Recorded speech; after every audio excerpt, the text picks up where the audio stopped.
And so like really when I write down my goals for it is really like I want to increase the salary of this person, or I want to be able to bring on another team member.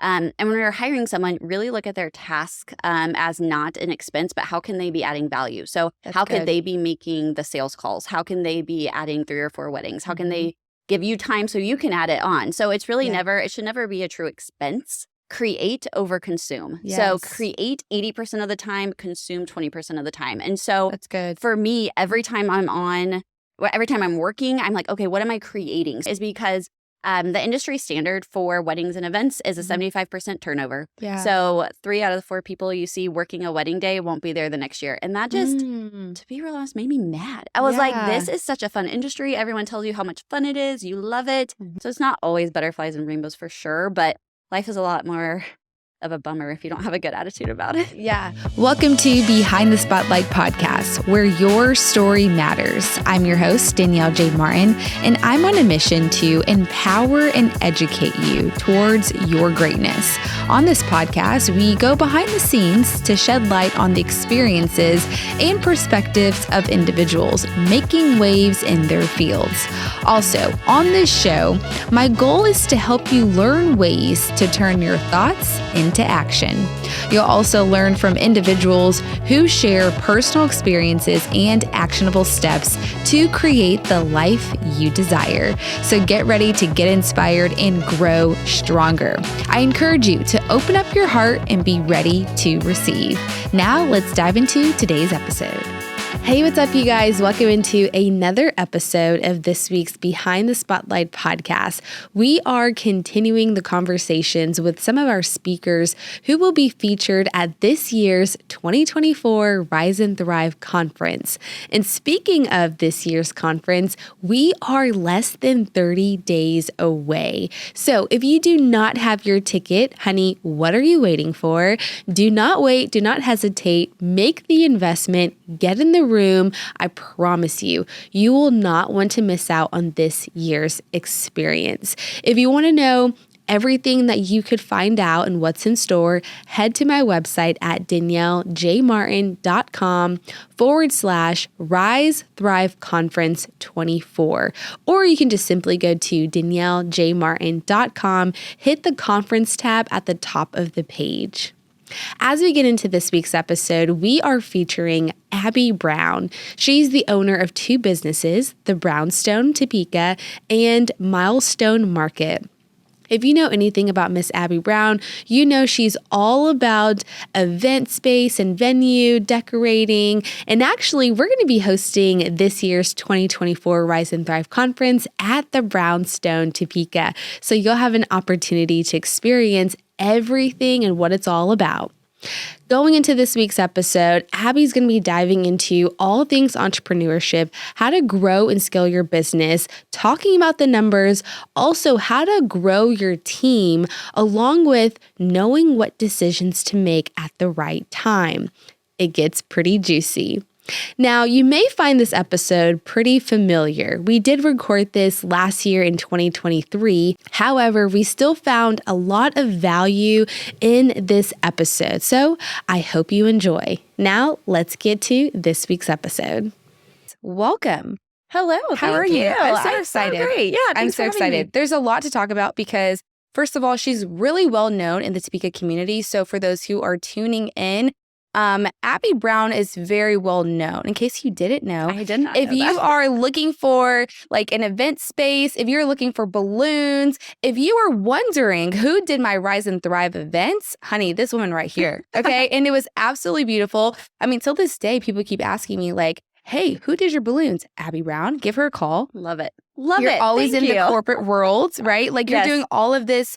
You talked to me about another one coming up tomorrow. Yes. Yeah. And so you're kind of like doing a lot of things. You have many talents. And so I would love to first start from the beginning. How did you get into event planning, balloon designing, if that's even the word for it? I don't know. But like, how did you get into that space? Yeah, absolutely. So I will go way, way back in the fact that I grew up in an entrepreneurial household. So I grew up, my dad was a 2nd generation business owner. He's in the piping contracting world. And so like, I just knew growing up that you work all the time and you work hard and you bring your family into it. So like Saturdays going out in the plumbing field and just like doing parts, and it just is where I grew up. And so I remember so specifically a story like when I was in high school and I wanted some money, and I was like, go to your parents and be like, hey, can I have some cash for whatever it was?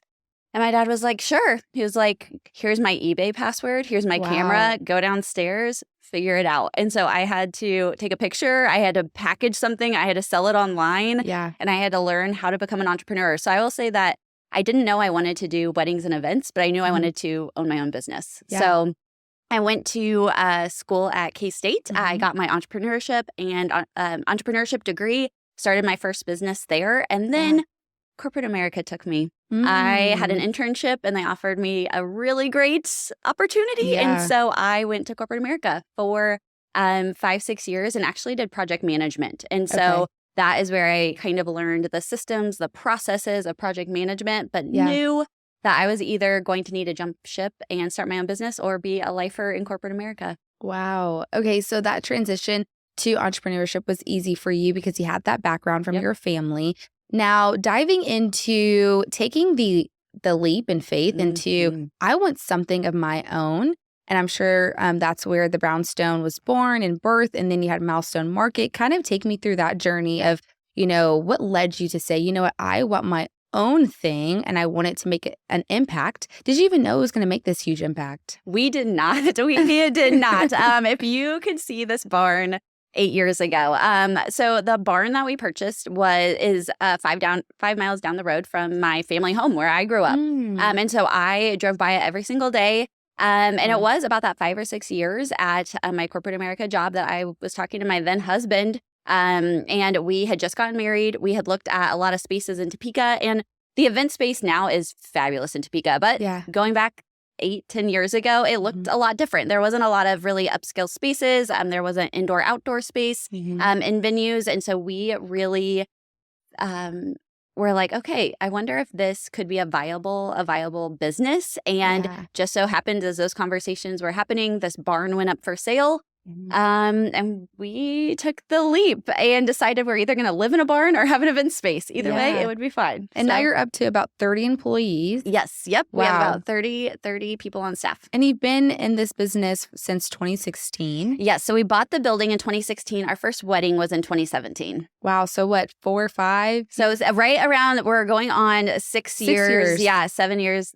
Up to 30 employees, milestone right there in the books. And I hope you feel really good about that. Yeah, it has been definitely a learning curve and but so much fun. I think the reason why we have so many, we have 4 full-time employees and the rest are part-time. But the reason why I really dove in that way and why we have such a big team is because the industry standard for weddings and events is a 75% turnover. Yeah. So 3 out of the 4 people you see working a wedding day won't be there the next year. And that just, to be real honest, made me mad. I was like, this is such a fun industry. Everyone tells you how much fun it is. You love it. Even in corporate events, it is such a high turnover. And I was like, we have to figure something out that people want to stay for a long time. I have one of my employees who's been with me. She was my first hire. So it's been here 7 years. So we created a great culture. And we find that harmony with working hard, working events, serving people, but also getting the break and the downtime to recharge. Yeah, definitely. Okay, so you 6-7 years in the business, right? And you're up to 30 employees. Yep. I'm sure you've learned a lot within that space. And so what I want to always remind our listeners is on this podcast, I would love to not only empower them, but educate them on the experiences and, where you've gone and how the education that you've learned has gotten you to this space. So kind of take me back to if you were talking to your old self, right, in entrepreneurship, like, hey, girl, you're about to go in this business. You need to know X, Y, and Z. Yeah. What would that be? Absolutely. One is never stop learning. I mean, I listen to hours of podcasts daily. I'm not even kidding. I listen to books. I listen to podcasts. I'm always learning the newest business trends, marketing trends. And I like to learn from people that aren't in my industry also, but really outside my industry. What are outside marketers doing? What's the online space doing? Because I think the wedding and event venue has not the wedding space, the wedding industry is a little archaic in the processes and the way we do things. Right? People have gotten married forever. And so people just kind of stick to their ways. And so I feel like there's so much in the technology space in this world that our industry has not taken a hold of yet. And so I love coming at it from that angle. So one of the things is just to keep learning, never stop learning, and to fail quickly. Like that's my thing is I'm like, let's just throw it out there. The worst thing that could happen is it doesn't work, and it's okay. Like it just keep on going and just try as many things as possible. And so I fail all the time. Like I don't want, like this has not been an easy journey. I fail all the time. I tell my kids on the way to school, like try something new today and tell me about it. Like mommy failed yesterday and here's what I did. And it's okay. Like it is totally fine to try things. I just love how positive you are about it. I will say this, Abby. Every time I see you, you're smiling all the time. And I'm like, this girl just never goes through it. Like, are you okay? Like, I mean, typically like business owners, right? Like they're stressed, like they're just moving around. Like, you know, they feel stressed out, but like you always have this like calm spirit over you. And I love it. And it's so contagious. And I'm like, contagious. And I'm just like, okay, where does that come from? Yeah, that's a great question. I think I have the quote I live my life by is, if serving is beneath you, then leadership is beyond you. And so it is like my whole job is to serve all the people around me, whether it's my team, whether it's my family. And so it brings me joy to do those things. And are there bad days? Yes. Like life is 50-50, 50% awesome, 50% real bummer. Right. But I grew up in a family that it was okay to fail. It's okay to try things and you'll be supported if it works or doesn't work. And so that's where I feel like my job as a leader now.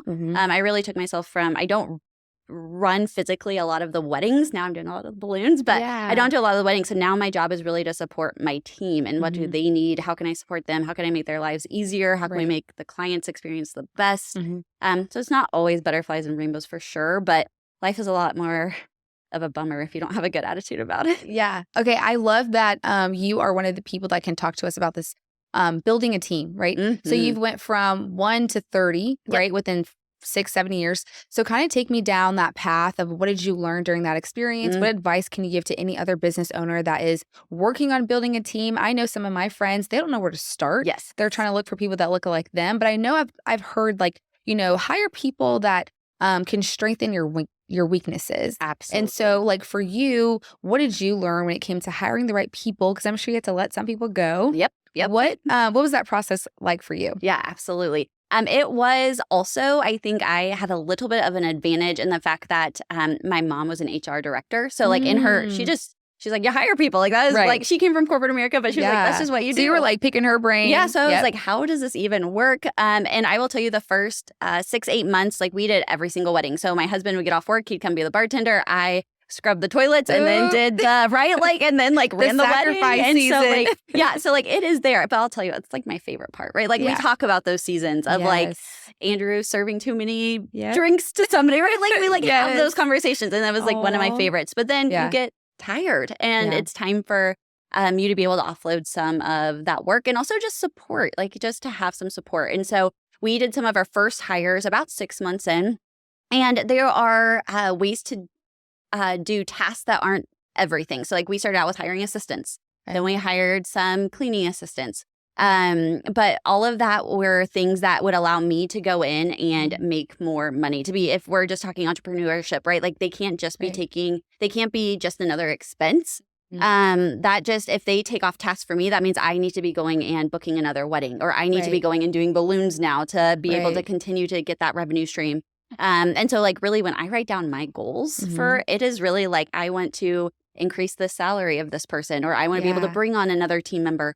And when we're hiring someone, really look at their task as not an expense, but how can they be adding value? So how could they be making the sales calls? How can they be adding 3 or 4 weddings? How can they give you time so you can add it on? So it's really it should never be a true expense. It really should be just a revenue generating action that also builds a culture. I love that. Talk to me about the qualities you look for in a person too when it comes to hiring, because I'm sure the qualities of a person and a character is so important, right? Because like nowadays, like not to like go on a tangent, but it's just so interesting. Like that you see the customer service nowadays, it's like nobody wants to work. Nobody is like happy to be there. And it's like, it's so interesting because even, and I don't know if you did this, but sometimes as business owners, when you're first stepping into entrepreneurship, it's so easy to like lean on your friends. Like, hey girl, like, come on, let's do this business with you. But over time you realize, okay, you know what? it's not the best to work with your friends. Yep, absolutely. You got to kind of like, look outside your comfort zone and start really just diving deep. So kind of tell me about your qualities in people when it came to hiring. Absolutely. So we have some very strong core values. So those are one of the things that we really looked at were, do they fit our core values? But I'll tell you, my assistant manager and I were just talking about like, we want to hire smiley people. Like, who do you want to hang out with? Like, we want to hire smiley people who we're smiling together and then we'll go out and be smiley to the client. Like, we want somebody who just exudes that kind of energy. And then I also, when you're hiring, people sometimes think that it has to be a friend or it has to be a big corporate name or, like they have these things. But I'm like, there's so much to testing. I love testing. I love going and grabbing. I have 2 K-State interns on my team right now. I love trying things because then they'll grow with you. Like, because the job description you have is like, on day 1 is definitely not what it is a month from then or 6 months from then, right? Like you're going to figure out what are their skills, where can they help you? So I will tell you, I have a list of all my tasks I do in a day.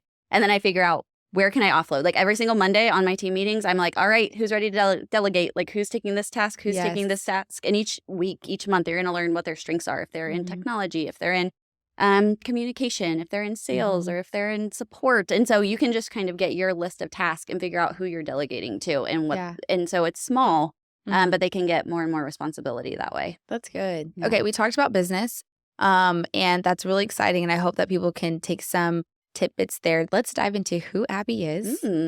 This is like my favorite part. Okay.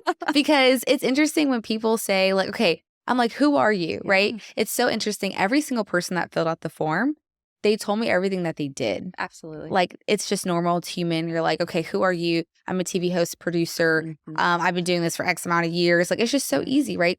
But if you were to define who Abbey Brown is, what is that? Yeah, that's such a good one. And I also, like, it's hard for me to not put those labels around it, right? Like, I'm also, because I do podcasts and all these things, I'm like, okay, I do a lot of tests. I'm like an Enneagram 3. I'm like, is that what you mean by what is Abbey Brown? But I don't even know how to describe. I am a motivated person, but I'm motivated with the fact that I like doing things that other people either think they can't or don't think that is possible for them, like running marathons, going to different countries. Like, it doesn't even have to be business related. I just like to know, I jumped out of an airplane. Was it fun? No, I absolutely despised it. It was the worst day of my life. But I did it because I'm like 1% of like the world jumps out of an airplane. And so I'm like, I want to do things that like you're on this like worlds for such a small amount of time that I'm like, I want to try all of the things. And if I fail at them, cool. Like, but if not, I want to at least try to do them. So I feel like that is what motivates me, is just trying hard things. Yeah. So you are the type of person that can do hard things and anything that is put in front of you, you're able to overcome it. Take me back to a time where you had to overcome a fear that you didn't know you had. That's a good one. I would say this public speaking space. I never thought I could get in front of somebody and talk about myself. And even putting myself out there, social media is very hard for me. It is something that, I know. No way. Yeah, it is something that is You're personal. So like extrovert. Yeah. So one thing that I feel like it's not a comparison, but it is like when you're trying to do all of the things, when you see other people. And so something that one of my good friends told me was she is all about create over consume. So create 80% of the time, consume 20% of the time. And so that's good. For me, every time I'm working, I'm like, okay, what am I creating? So you may see me post a lot of things, but that's from this challenge of this year is like create 80% of the time. So I will get on and I will post about the business and the things, but I won't go look at anything else, which is bad. Because I'm not as connected. But like for me, it's because it's like, it's this muscle that I'm building. So it's like, I am going to create. That's good. And I think that's where, as an entrepreneur too, it's my biggest advice is create all the time. Like don't consume what other people are doing. Don't try to copy. It's really just create your own vision, and then people will love it or not. But that's why you keep creating things. Like don't just stop, because you don't know what your clients are going to like or what your friends are going to like. Like balloons. Who in the world knew? Yeah. Who knew? And it's in need. And now, but it was something that somebody asked for, and I was just like, sure, I can create, right? That was my whole goal, and I did it, and now it's what people are asking for. So that is my biggest advice, is create over consume. That's so good. And honestly, I feel like one thing that I have learned about myself is that when I'm not creating, my energy is low. Absolutely. You know, and it's like, Absolutely. it's interesting how like I've realized like that muscle in me, if it's not being operated like 24/7 or just like at least majority of the time, I like my energy's low. I feel dull. I feel like I can't think and operate. And I operate a lot better when I'm in that creation phase. And it's so crazy that you said that because I'm like, yes, like I understand that completely because I'm not the type of person to just be like, I don't know, just not doing much of like, I can't do the micromanaging. I can't do the, you know, sit behind the computer all day. And it's like I have to be moving around out the office, like just outgoing. Like I'm a very outgoing person. And so it's so interesting that you said that. But I love that you said even earlier when it comes to like tips to creating a business, never stop learning, always be a student, right? And I feel like that is so key to a lot of things. And so for you as a student, what's something that you've learned that you said, okay, I probably shouldn't have done that. I wouldn't say like a regret. I don't like to say regret. I don't take like I don't have regrets because I feel like things that are mistakes are like lesson learned. And so they're just like lessons. Absolutely. So what's something that you're like, okay, I learned from that. I probably shouldn't have done that. And it doesn't have to be in entrepreneurship. It could be like in anything. What's something that like you've learned you're like, okay, I probably wouldn't do that again. Yeah, I think we can go back to that HR. When you have a team, it's hard and in the best way possible, right? In life. Like I think we just think about life, right? People are the best part and the flipping hardest part, right? They are like, it's all just like the same. And so same with team. And so I think one of my hardest parts is I let some people stay on the team that were maybe dragging the energy down, but they've been with us for a while and I love them as a person. And I try to find common ground and I tried to do the whole kumbaya thing. And so I think I was trying to do that for too long. And once what? Was it like people pleasing a little bit? I would say yes. I would say people pleasing, but also just trying to create harmony in the team when there was definitely right after 7 years, 6 years, there's just a change of interest, right? And a change of life, especially in the event world. Like if your life changed, your kids' ages change, like there just are changes. And so for me, it was allowing those people who had been there for a while to step away and go on their next adventure. And it was hard. And I think I took it super personally. I think that there were things I could have done differently. But to be honest, now the new team that's come on, the culture we're like building together, I think has been so fun. So I think keeping on relationships that maybe have run their course in a good way and not letting them go when they probably should have been done earlier. That's good. Okay, so you just made me like take a turn into a whole nother fabulous. I'm so excited. Okay, because you just made me challenge my own thought because I said people pleasing because that's something I'm trying to break. So how do you step into the confidence of a decision that you know is best for you, but it's going to hurt someone else? Because I think I find myself in that space a lot where it's like, okay, this is not serving me in the way that I want it to. And it comes with like building a team. It comes with like creating a business. And there's just a lot of things that you realize, okay, I thought I wanted that, but deep down, I always say like as a female, like we have instincts, like we know. So it's like, there's something that I feel so strongly now where I feel like I've gotten to a space in my life where I can say, I will say now that yes, I like this. No, I don't like that. And it took time. Like it took a lot of like people pleasing and then getting to that space where it's like, Danielle, this is no longer serving you. And you can't move forward until you break this habit of like settling. Because I feel like that's what it was. It was just more so like settling for people, settling for the decisions that suited them, but I still wasn't being served. So it's like, was that hard decision making easy for you or did it take time? Oh, it definitely takes time. I think I have become a master goal setter, which I think is something that I am even like, again, we're going to go with like, what is Abbey? But like in the strengths quest, like I am like a futuristic thinker. So like the things that like motivate me are like thinking in the future. And so goals are the thing that for me has helped me each year be like, okay, I'm going to say yes to these things and I'm going to say no or delegate these things. Because sometimes it's never a no. It could be a not right now or a not me, right? Like, And so I think that's another thing is that I found a good community where if it's not for me, I at least can point them in the right direction. So I hate, and even like That's with my good. team, I'm always like, never say no to the client because it's usually not a hard no. It's usually here's these other 3 options that would better serve you or myself, right? Our team, the event. Good. And so that's kind of the same. The way that I go with it is that I have my strict boundaries, but it's never a no. It's I give them another option. Yeah, that's good. And then also too, like, I like the whole, maybe it's not for me, maybe it's for someone else. Because I think there's sometimes this fear of not saying yes, of like fear of missing out. Yeah. Like, okay, if I don't say yes, this is an opportunity that I'm going to miss out on. This is an opportunity that they're going to go to someone else. Yeah. And I'm like, honey, okay, what is for you is for you. Yeah. And I'm starting to believe that now more than ever, especially like in entrepreneurship when I've like, and we will talk about this too, but stepping into this space where you're like, you're creating, it's exciting. And then you realize like, okay, people are flattered, obviously, because now they're copying what I'm doing, right? And it's like, oh, that's a thing. Oh, that's like, it's a thing. Okay, cool, great. It is a thing. Like, great, you know?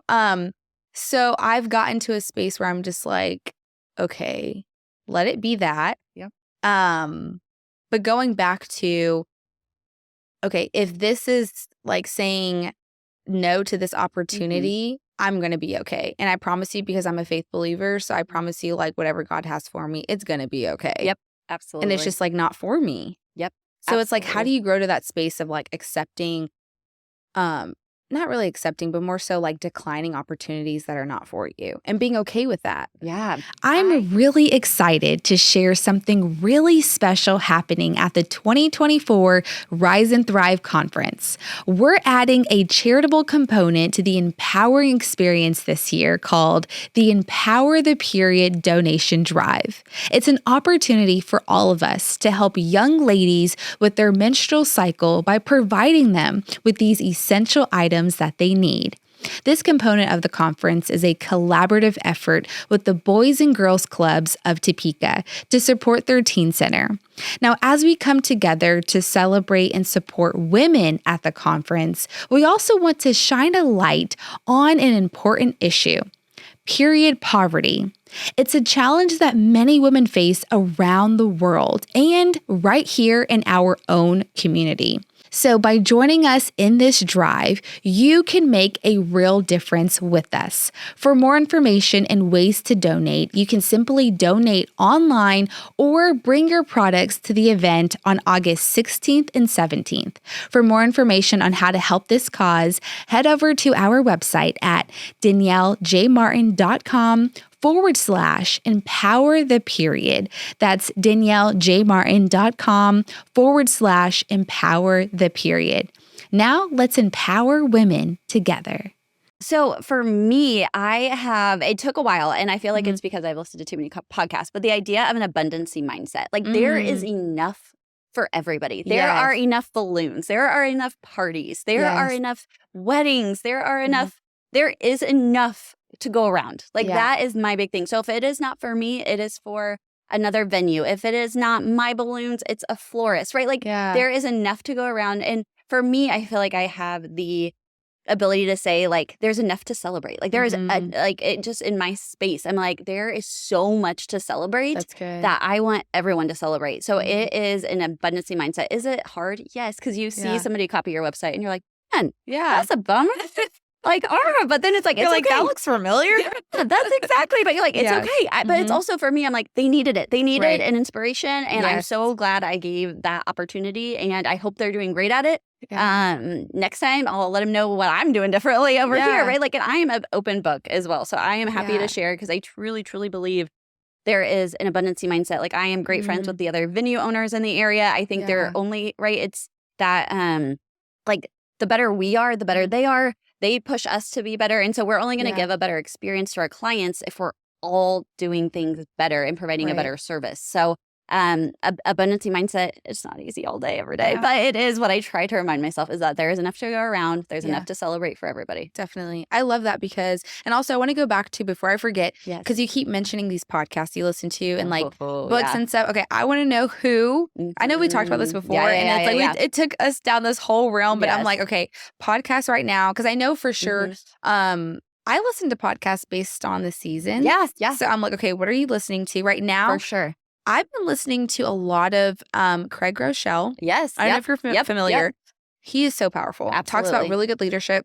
And then my girl, Amy Porterfield. Oh my gosh, yeah. Tell me why. Every time I look at you, I think of her. Every time. And I'm like, I swear they're friends. Right? No, seriously. I'm like, they're friends because y'all look so alike. Seriously. Do you listen to her? She's so good. Yep. I listen to her. I listen to Jenna Kutcher and the Gold Digger podcast. I do the...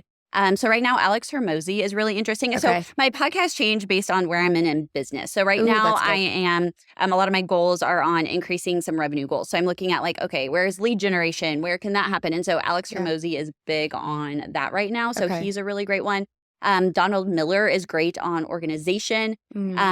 Stacy Tuschel does operations. And so when I was really getting my like SOPs in order and doing metrics and doing really like the behind the scenes, not really fun stuff. Yeah. She's great because she really like gets you down. Yeah, get you together. And then I am a big nerd and I'm a big Dave Ramsey person. So I do the Entre Leadership stuff. And so but I run the gamut. Like it just kind of depends on the day. I'm like, okay, who are we feeling today? Who do I want to yell at me? Who do I That's exactly. I'm like, do I need inspiration? Do I need or do I need like a pep talk? Like sometimes I need that Eric Thomas, like just yell at me. How do I get out of bed right now? Absolutely. Like, absolutely. You know? It is a day by day. I have a very long library. So okay, so books. What's something that if you are interested in starting a business, what book would you recommend? Have you ever gone back to like a book that you've read before that you're like, oh, this book is still valuable now? Absolutely. The three that I recommend. One, if you are just starting the E-Myth, it is just like your basic entrepreneurship book. It talks about how to get out of the hamster wheel of like the day-to-day of the business, how to work on your business instead of in your business. So the E-Myth. Okay. The second one, if you talk to me very long, you will know I love talking financials. Like I love the numbers. Oh my gosh, girl, come run my numbers. I will. Like I am a nerd. I love it. And so Profit First is a great one. It's by Mike Michalowicz. It's about a accounting structure. It makes it easy for anybody to help with cash flow. Okay. It makes it like so easy. And so Profit First is a huge one. I'm gonna have to go back and listen. Okay. Yes. I will text you all of them. Yes. And then the third one is sometimes controversial, but it's called Rich Dad, Poor Dad. Nope. And it's a good one. And it is a mindset shift. If you're an entrepreneur, you have to have a mindset shift from being a corporate, I earn a salary, to I'm an entrepreneur. I just look at things differently. And so I find those three books are like my basic, I go back, I read each one every year. They're like my basic entrepreneurship books. I love that. Okay, so if you did not catch all of that, just rewind and listen to it because all of those are super good. We just went through a couple different podcasts and books that you should definitely take advantage of because this is what this podcast is about. But speaking of personal development, and as you're growing and becoming who you are today, that all goes into what people like to call like work-life balance, right? It's so interesting because I brought this book up before, but the elevation approach talks about there's no such thing as work-life balance. It's like work-life harmony. And so I'm curious for Abby, how do you kind of juggle or strengthen, work out, however you want to say it, mom life, right? Wife life, business and friendships. Like it's all a thing. And then all in between that is like time for you. Yeah. So absolutely. What tips do you have? I'm always curious to hear what people say because it's always different. And then I want to share what I usually do too. Yeah, I was going to say, I want to hear what you do. So I have to schedule in everything. Like I live and die by my schedule in the good ways. Like I schedule in my personal time. I schedule in the workouts. But I am also a morning person. So I am a 4:30 a.m. with a 5 a.m. workout. And so I do all of my morning stuff. Where do you work out at? At home? At home or at the gym? Or at the gym. Yeah, What gym do you go to? So I do Orange Theory workouts. Okay. So those are my like. I was about to say I probably need to join you. Yeah, that's why I'm asking. I go to, yeah. Oh my so gosh. I do mornings are like mine. Like it is like my time. Yeah. Yep. And so I do some work. I do my workout. I do my goal setting. I do everything that is me pretty much in the morning. Now, is this every day, Monday through Friday, or Yep, Monday through Friday. Saturday, I try to sleep in. I have a 2-year-old and a 5-year-old, and so they get up at like 6 a.m. So they come join me in the goal setting as I put on the cartoons. Yeah. And so then, usually they get up, and then it's time off for school. During the work day, I try to do some work at home days because that is my focus time. And I really have worked on my schedule to be able to do team time, to do creation time, where I'm actually like hands-on doing weddings, being at the venue, working on balloons. And then I have some time at home where I'm working on my business, where I'm doing the financials, the goal setting, the strategic planning. So I really focus my days around that. Yeah. But my husband and I have strict, like he has a crazy job too, but we are strict that from 5:30 to 7:30, phones are off. Like yep, like they are gone. Like it is focused family time. We go on walks and we do all the things. And then afterwards we can get back to the grind of working and things like that. But like that is our time, and it is we eat dinner together. And so that is where we find, I totally agree that it is not balance, it is harmony. And we talk about it. Like my husband and I have like Sunday night meetings of like, what does the week look like? Like, how are you doing? You know, like, what do you need from me this week? Right. Today, you know, like, hey, I need you to get the kids today. Yes. I have this awesome opportunity, and he is so supportive. And so we have this very good balance. And so there are some weeks that he is much heavier at work and I can take it up, and others that so it is such a great teamwork balance. But we have to talk about it. Like we have to communicate about it. I was going to ask, like, how long did it take for you guys to get there? Because I know it wasn't like, okay, I start my business, you go to work, we have kids, and like, okay, we jump right into this harmony. Like, how long did it take for you guys to get there? Absolutely. I mean, I would say the first year to 2 years of business, I mean, it's the grind. Like that is when you are in it all the time. You have late hours. You put your computer like on at all times. Like it just is part of it. But it's also my favorite part. Again, I kind of look back at it because it's like the starting of it, and you just don't know what you don't know. So I love that aspect of it. But then you get to the point where you do have to have those conversations. And I think him coming to me saying like, hey, we got to find a better harmony for this. So it takes time. And not every week is awesome, and not every day is perfect, and the kids get sick and people don't come to work. Right. And so like there are things that are hard about it, but if we can look to the future, like I know what we're doing like a week to 2 weeks ahead. Like I cannot just not know what tomorrow is going to bring, because we have to find this. I always call it, people don't know this word, and I don't know why, but I say it all the time. Like I have to find my cadence, like a running cadence or a bike cadence, right? Like I have to find my cadence. And that makes sense. Yeah. And so like I get on this cadence. And so as long as I'm on this roll, and I run a lot. So I think that's why it's the word that comes to mind. And so as long as I'm on this cadence, then everything is good. But I have to know it's coming to be ready for it. I love that. So last question before we come to an end. Was it easy for you to like start your business? Because I hear you talk about your 2-year-old and 5-year-old. So it sounds like you had your kids when you started the business. And I'm so intrigued because there's this myth that women can't have kids and start a business or be a mother and start a business. And so I'm so interested from your perspective, what kept that drive, and what was that conversation like with your husband? Was he fully on supportive, or was he like, well, you need to figure out how to take care of the kids? Like, you know, it's just interesting how people say a certain thing, but I believe it's possible with you and your partner. Like I made it clear with my partner that I will be a working mom. Yep. You know what I mean? Like I never saw myself sitting at home, being a stay-at-home mom. Now, God bless those who are stay-at-home moms. Absolutely. They have the hardest job. Right. They do. They super do. And I don't want to put them down. But for Danielle J. Martin, I just know like that is not the life that is for me or just what God has called me to do. So I'm just curious, like,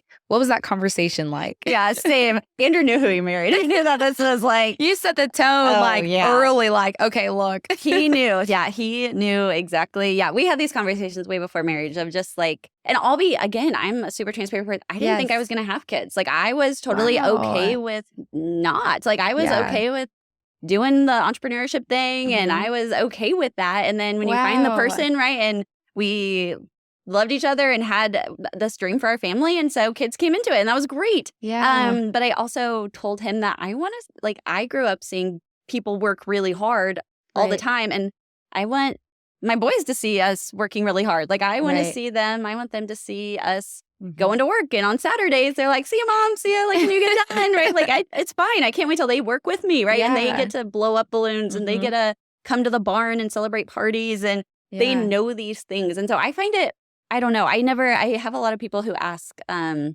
like, do you ever get sad or nervous about it? And I'm like, no, like, I'm excited that they get to see this. Right. They get to see it from the ground up. They also get to see the hard. That's good. So yeah, I think it's great. I think they can, I think you can do it. And I think you should.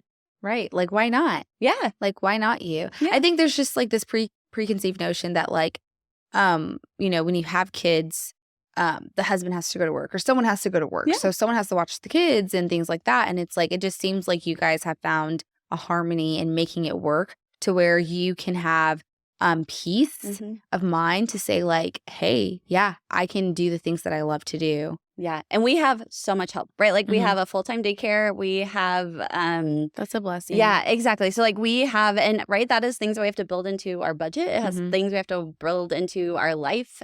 And so like we have talked about like what are the things that we want to sacrifice and what don't we? And so those are the things. It's like, okay, we'll invest in full-time daycare so that we both can go to work. Yeah. Who's going to pick up, right? Like I drop off and I am not very events happen in the evenings, right? So like I am not always the best person to pick up because things pop up and I can't be like, oh, hold on, Bride, let me like go pick up my toddler. So like we just, you know, we now. But you have that communication. That harmony, exactly that harmony of like, okay, I'll drop off, you pick up. Like dinner has instructions on it, just throw it in the oven, like you're fine, right? Well, like at least you did that. Yeah, like some women ain't cooking out here, Abby. I'm just saying. Or go McDonald's.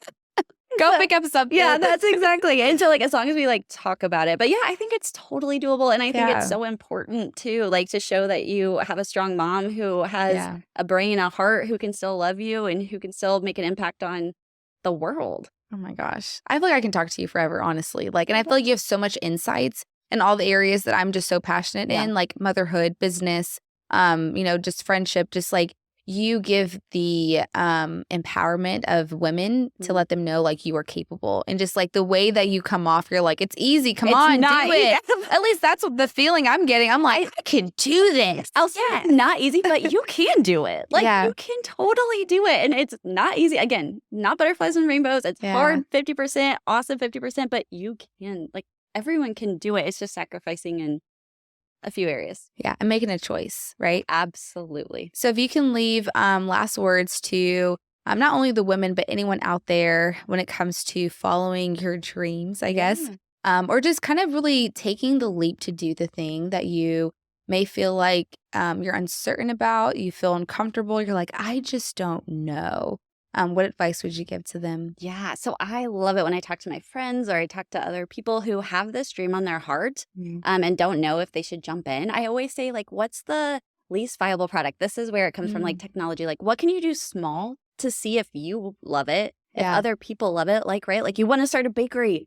Don't go take out a huge loan. Like, go make a dozen cupcakes and see if people will buy them. Go to right? And so I'm like, I am maybe opposite of a lot of people who are like, go to venture capitalists, go get a lot of money. Like for me, I'm like, no. Like for me, I'm like, go try it out. Go see what feels good for you. I think that's the other thing, right? Like our business is growing based on our lifestyle. So it is, you know, like we only did 50-ish weddings. Now we're at like 80 weddings. So we have a bigger team. Our family feels good, right? And so like we're growing on the pace of our life and my capacity. And so that's what I tell people, like, don't go from 0 to 1 million. Go make your first cupcakes. Go see if you can sell them. And then when people love them, go make more. And then don't get a rent, don't rent, get a pop-up shop. So that way you're not. And so it's like building it small and not in a small way, but making it so that way it feels good and that you're trying and failing, but you know, you failed at 2 dozen cupcakes instead of a whole store. Right. And so like you're learning fast and failing. So my biggest advice is do it, but start at a pace that feels good to you. And then grow from there. Like the sky's the limit. Like you can have 500 franchise cupcake shops by the end of it, but don't feel like it has to be tomorrow. Like just start now. Yeah. I love that. I think we just live in this like fast society of like, I got to get it tomorrow. And I just love the idea of like, you know, big, small, or dream big, but do it small. And the essence of like, you know, just start with like one step at a time. You know, I think someone had this analogy, which I thought was really cool, of like, the staircase, right? Yes. Like when you're walking up the staircase, you can't climb up like 5 steps at once. Like you got to go one step at a time. Yep. And I was like, oh, that's good. Yeah. Like just thinking of like life, right? Yep. So I just think that's really good. And I appreciate you. Yep. Okay, last question. I do want to ask this because we do have listeners from all over, right? Not just Topeka. Yep. Are you going to ever travel sometime? Is that coming in the future? Absolutely. I am ready ready to take it to the next step. So absolutely. Let's go. Okay, I'm super excited. So in case you want to follow Abbey and all of her businesses, I'm going to put all of those in the description below. In the meantime, thank you so much, Abbey. Thank you. Well, there you have it. That is this week's episode on Behind the Spotlight podcast. Hey, do me a favor. If you found value in this episode, I love to hear your thoughts on your key takeaways. So please take a moment to share your feedback by simply leaving a review for this episode. This show can grow to bigger heights with the support of you. It takes 2 seconds to write a quick review on Apple or Spotify. Or better yet, how about you just snap a screenshot and share on your social media? Just don't forget to tag me so I can personally connect with you. Your insights might just be what someone else needs. So let's make an impact together.